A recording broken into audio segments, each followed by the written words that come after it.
तो hello traders, welcome back to our channel trading university. तो traders, आज की इस वीडियो में बात करेंगे सनस्टार लिमिटेड आईपीओ के बारे में। जानेंगे कि क्या इस आईपीओ में इन्वेस्ट करना चाहिए कि नहीं करना चाहिए, क्या इसको लॉन्ग टर्म के लिए इन्वेस्ट करना चाहिए, क्या हमें लिस्टिंग गेन के लिए इन्वेस्ट करनी है। सारी चीजें आपको डिटेल में पता चलेगी, बस आप वीडियो को एंड तक देखिएगा, वीडियो को स्किप करके मत देखिएगा। तो चलिए दोस्तों, वीडियो को स्टार्ट करते हैं, बात करते हैं सनस्टार लिमिटेड आईपीओ के बारे में।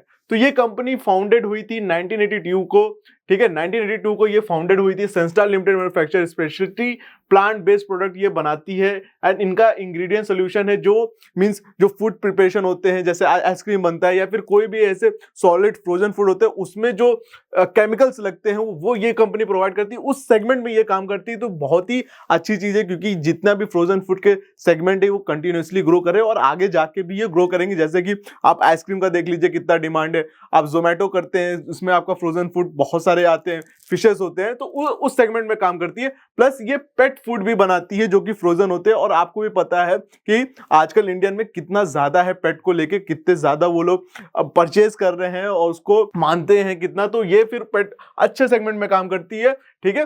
The company product portfolio include liquid glucose. देखिए लिक्विड ग्लूकोज जो वही चीज है जो मैं बात कर रहा था, जिसमें आपका जो फ्रोजन डेजर्ट होते हैं उसमें ये चीज यूज होता है। फिर ड्राइड ग्लूकोज जो मिला के लिक्विड ग्लूकोज में ऐसे बनाते हैं। तो ये जो प्रोडक्ट है ये अच्छे सेगमेंट में काम करती है, ये तो पता चल गया, ठीक है। एक नीश सेगमेंट में काम करती है जिसके आने वाले में डिमांड बढ़ेगी ही बढ़ेगी, ठीक है। तो this product are used in, पहले तो फूड प्रोडक्ट में यूज होता है। तो एज फूड प्रोडक्ट में कैसे यूज किया जाता है? एज ए इंग्रेडिएंट यूज होता है, जिससे आपको थिकनेस मिल सकते हैं, स्टेबलाइजर के लिए स्वीटनर की तरह हो सकता है, ठीक है। अब कहां पे देखिए, पास्ता में, सोप में, केचप में, सॉसेस में, क्रीम्स में एंड डेजर्ट्स में, ठीक है। जैसे मैंने बताया कि फूड प्रोडक्ट में इसका कहां पे यूज होता है, ठीक है। फिर पेट प्रोडक्ट में आता है, ठीक है, as a nutritional ingredient and other industrial product as a disintegrant, excipient, supplement, coating agent, ठीक है, binder, smoothening and flattering agent and refining agent, ठीक है। The company has two manufacturing facility covering a total area of 10.68 million square feet, approximately 245 acres at Dhule in the state of Maharashtra and the Kutch in the state of Gujarat with an installed capacity of 3,63,000 tons per annum, ठीक है। तो company का जो manufacturing unit दो जगह ये manufacture करती है, जहां पे एक धुले है जो महाराष्ट्र में है और कच्छ में गुजरात में है, ठीक है। The company is the fifth largest manufacturer of corn-based specialty products and ingredients in India, ठीक है। तो ये इसका एक नीश सेगमेंट है जो कि कॉर्न बेस्ड है, उसमें ये सबसे बड़ी फिफ्थ लार्जेस्ट इंग्रेडिएंट है, आपका मैन्युफैक्चरिंग करती है, जो ये प्रोडक्ट बनाती है, ठीक है। द कंपनी एक्सपोर्ट इस product to companies in 49 countries, ठीक है। तो इसकी जो प्रोडक्ट है 49 कंट्रीज में भी जाते हैं, जिसमें इनका मेजर जो जहां पे जाता है Asia, Africa, Middle East, America, Europe and Oceania, ठीक है। The company also has a pan India presence where is product are sold in 22 state. तो इंडिया के 22 स्टेट्स में भी इनके प्रोडक्ट जाते हैं। As of March 31-24 the company employed 271 employee including 60 permanent employee at its plant in Kutch and रूले and at its headquarter. तो company काफी ज्यादा फैली भी हुई है, काफी कंपनी वेल रिनाउंड है। अभी तक तो ये पढ़ के समझ में आ गया हम लोग को। अब इसकी आईपीओ डेट के बारे में बात करें तो आईपीओ डेट है इसकी 19 जुलाई 2024 को, और ये ओपन होगा सब्सक्रिप्शन के लिए और 23 जुलाई तक ये रहेगा, जिसमें फेस वैल्यू इसकी ₹2 पर शेयर की रही है। प्राइस बैंड आपका 90-95 पर शेयर है। लॉट साइज क्या है, 150 शेयर्स है। अब देखिए फेस वैल्यू को निकालने के लिए आप प्राइस से उसको डिवाइड कर देंगे तो आपको फेस वैल्यू पता चल जाएगी क्या है इसकी, ठीक है। तो टोटल इसका इशू साइज है आपका 5 करोड़ 37 लाख शेयर्स का है, ठीक है। 5,37 लाख शेयर्स के हैं, 5 करोड़ 37 लाख शेयर्स के हैं, जिसका अमाउंट एग्रीगेट आ रहा है आपका 510 करोड़, ठीक है। जिसमें फ्रेश इशू है 397 करोड़ का, और ऑफर फॉर सेल है, जो ऑफर फॉर सेल मतलब प्रमोटर्स अपना होल्डिंग को सेल करे, वो 113 करोड़ की है। वो कोई भी रीजन होगा वो आगे हम लोग पता कर लेंगे, ठीक है। इसमें दिया होगा सब चीज, आपको डिटेल में पता करिए। आप खाली वीडियो को देखिए और समझिए कि आपको लगाना है कि नहीं लगाना है इसमें। आईपीओ टाइमलाइन है, आईपीओ ओपन होगी आपकी फ्राइडे 19 जुलाई को, क्लोज होगा आपका ट्यूसडे 23 जुलाई को। बेसिस ऑफ अलॉटमेंट आपका वेडनेसडे को पता चल जाएगा कि आपको मिला है कि नहीं मिला है। इनिशिएशन ऑफ रिफंड अगर नहीं मिला तो 25 जुलाई से शुरू हो जाएगा, और आपके शेयर्स डीमैट में क्रेडिट होंगे आपको 25 जुलाई को, जिसकी लिस्टिंग डेट है इस शेयर की। आप कब इसको बेच सकते हो या फिर लॉन्ग टर्म के होल्ड करना है, तो ये कब से ये लिस्ट होगा एनएससी पे या बीएससी पे, तो ये 26 जुलाई को है, ठीक है। अगर हम लोग सनस्टार आईपीओ प्रमोटर होल्डिंग की बात करें तो अभी प्रमोटर्स के पास 99.77% शेयर है।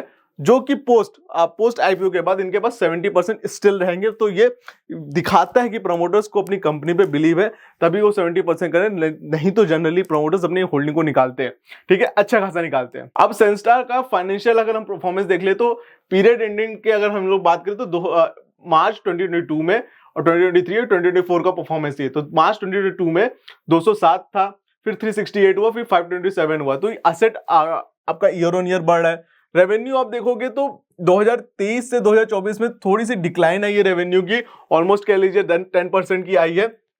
लेकिन बाकी अगर देखा जाए 2022 से 2023 में इन्होंने डबल रेवेन्यू किया है, ठीक है, उससे भी ज्यादा किया है।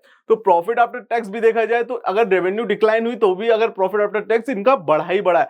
रेवेन्यू क्यों डिक्लाइन हुई है, तो इसका जनरल रीजन ये हो सकता है कि आपका ये कॉस्टिंग बढ़ गई होगी, ठीक है, तो इसमें रेवेन्यू का डिक्लाइन हुआ है। कॉस्टिंग कुछ भी हो सकती है, ठीक है। अगर नेटवर्थ देखा जाए तो इनका नेटवर्थ भी ईयर ऑन ईयर बढ़ा है। 2022 में 48 करोड़ था, 2023 में 149 हो गया और 2024 में 215 हो गया। तो आपका रिजर्व एंड सरप्लस भी बढ़ा है और टोटल बोरिंग भी, ठीक है, काम काज के लिए बोरिंग बढ़ती है, कोई इसमें इशू नहीं है। अब अगर मैनेजमेंट की बात करें, according to the management it's recently started a solar power and gas power project are going to be contribute in bottom lines and reduction in debt, which brings savings in the finance cost and on the ongoing expansion will add to its top and bottom lines in the upcoming year. That will improve the ratio of 36-64 export domestic revenue with the added margin following improved product quality. The company enjoy good demand for its derivative products across the food, pharma, personal care industries, ठीक है। तो ये लोग अभी आपका solar power और gas projects में भी ये पैसा लगाएंगे, जो कि बहुत बड़ी बात है। गवर्नमेंट भी इसको सपोर्ट कर रही है, इनके लिए सब्सिडीज जिनको मिलेगी, तो ये अच्छे सेगमेंट में ये काम कर रही है जिनसे, और ये जब ये प्रोडक्ट आएंगे इनके, तो इनसे इनको पता है कि इनका मार्जिन और इंप्रूव होगा और इनको अच्छी खासी प्रॉफिटेबिलिटी होगी इसमें, ठीक है। बाकी जो इनके जो प्रोडक्ट है उनके पे तो कंटिन्यूस उनका डिमांड इंडस्ट्री में है ही है, ठीक है। For the last 3 physical the company has posted CAGR of 45.46% for the revenues and 104.79% CAGR for the profit after tax। तो बहुत बड़ा इंप्रूवमेंट है ये, ठीक है, बहुत ही ज्यादा कंपनी अट्रैक्टिव वैल्यू पे लग रही है। की रेशियोज की बात करें तो रिटर्न ऑन इक्विटी इनका ऑलमोस्ट 31% है, रिटर्न ऑन कैपिटल एम्प्लॉयड 24.43% है, डेप्ट टू इक्विटी रेशियो 0.5 है, जो कि बहुत ही अच्छा है। जैसे मैंने बताया कि कंपनी में हमेशा डेप्ट टू इक्विटी अगर देखना चाहे तो 1% से कम होना चाहिए, ठीक है। तो रिटर्न ऑन नेटवर्थ इनका 31% है, प्राइस टू बुक वैल्यू 6.8 है, ठीक है, प्राइस थोड़ा आपका ये हाईली उस पे है, बुक वैल्यू थोड़ा ज्यादा दिखा रही है इसमें। प्रॉफिट आफ्टर मार्जिन इसका 6.7% है, ठीक है। The market capitalisation of Sanstar IPO is 1731 crore, तो अच्छा खासा इसका मार्केट कैप है पोस्ट आईपीओ से पहले भी, ठीक है। आईपीओ के बाद तो ये बढ़ेगा ही बढ़ेगा, ठीक। ऑब्जेक्ट अब तक सबसे जो मेन है वो ऑब्जेक्ट है, क्या आईपीओ इसका ऑब्जेक्ट है इस आईपीओ लाने का, तो the net proceeds of the fresh issue, ठीक है, जो यूज होगा इसका फ्रेश इशू होगा, ठीक है। Gross proceeds of the fresh issue has less the offer expenses. Objective of the fresh issue, अभी समझ सकते हैं कि ऑब्जेक्टिव क्या है इसका फ्रेश इशू करने का। देखिए, आपको मैंने बताया कि आईपीओ को कभी भी एनालाइज करने से पहले आपको देखना होता है कि उसमें ऑफर फॉर सेल क्या है और फ्रेश इशूज क्या है। फ्रेश इशू जब होता है अगर वो ज्यादा प्रोपोर्शन में, ठीक है, वो मान लीजिए आपका 100 करोड़ फ्रेश इशू है और ऑफर फॉर सेल 10 करोड़ है, तो ये ज्यादा प्रोपोर्शन है ना। तो वो फ्रेश इशू किस लिए यूज हो रहा है, तो ये दिखाता है कि आईपीओ में थोड़ा दम है अगर फ्रेश इशू ज्यादा है तो अगर देखा जाए तो funding the capital expenditure requirement for the expansion of the Dhule facility, तो यहाँ पे एक्सपेंशन वर्ड आ गया, ठीक है। एक्सपेंशन का वर्ड का मतलब ये है कि जो फ्रेश इशू यूज हो रहा है उससे ये लोग अपने कंपनी के कामकाज को बढ़ाएंगे, तो ये एक पॉजिटिव साइन है, ठीक है। Repayment and prepayment in the part or full of the certain borrowing availed by the company. अब कुछ इनके पास बोरोइंग है जिनको ये पहले ही खत्म करना चाहते हैं, तो ये भी एक अच्छा साइन है, ठीक है। और जनरल कॉर्पोरेट पर्सन पे मतलब समझ लीजिए प्रमोटर्स को कोई अपने एक्स्ट्रा नीड होगी शेयर्स को, ठीक है, तो इसलिए वो अपना 113 करोड़ बेच रहा है, कुछ भी हो सकता है, उसकी कोई भी नीड हो सकती है, ठीक है, तो उस पर हम लोग नहीं जाते। चलिए, अगर हम लोग ग्रे मार्केट प्रीमियम की बात करें तो इनका जो आपका 15 जुलाई को जो था वो 44 से ऊपर था, अभी उसमें देखा जाएगा 16 जुलाई में 43 हो गया है और 17 को 41 हो गया, तो ये एक आपका वार्निंग वाला साइन है। पहले ही ये 40 उस पे है, 40%, 44 चल रहा था, तो मतलब समझ लीजिए आपका 45-46% का ये प्रीमियम दिखा रहा था कि लिस्ट हो सकता है, पर अभी उसमें थोड़ी थोड़ी गिरावट आई है, जिसमें 10% की गिरावट आई है, तो वो कुछ है नहीं, आगे हो सकता है ये आपका जिस दिन मैं वीडियो रिकॉर्ड कर रहा हूं उसके आगे दिन वाले दिन ये बढ़ जाए, ठीक है, लेकिन स्टिल अभी ये प्रीमियम पे चल रहा है, ठीक। तो अगर हम लोग कंक्लूजन और इन्वेस्टमेंट स्ट्रेटेजी की बात करें इसमें क्या करना चाहिए, तो मैं पढ़ के बता देता हूं। The company is one of the major manufacturer of the speciality product and ingredient in solution in India for the food, animal nutrition and other industrial application having a good market share, ठीक है। तो company का जो share है market का वो अच्छा है, काफी प्रेजेंस है ग्लोबल में भी और इंडिया में भी, तो ये अच्छा चीज है।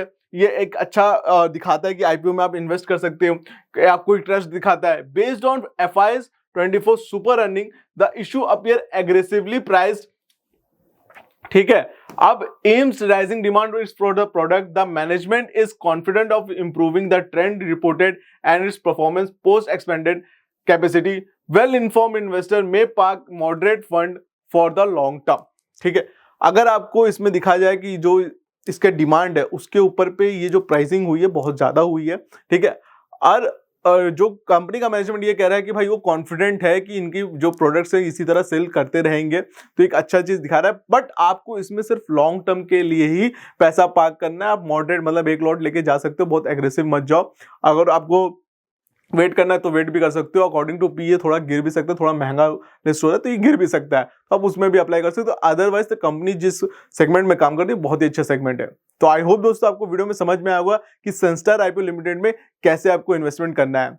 अगर आपको वीडियो इंफॉर्मेटिव लगी हो तो प्लीज चैनल को सब्सक्राइब करिए, वीडियो को लाइक करिए, वीडियो को अपने फ्रेंड्स एंड फैमिली के साथ शेयर करिए ताकि उन्हें भी वैल्यूएबल इन्फॉर्मेशन मिले। एंड अगर आपके पास डीमैट अकाउंट नहीं है तो आज ही आप अपना डीमैट अकाउंट ओपन कराइए, लिंक डिस्क्रिप्शन बॉक्स में आपको मिल जाएगी। आज के लिए वीडियो में इतना ही, हम लोग मिलते हैं अपने नेक्स्ट वीडियो में।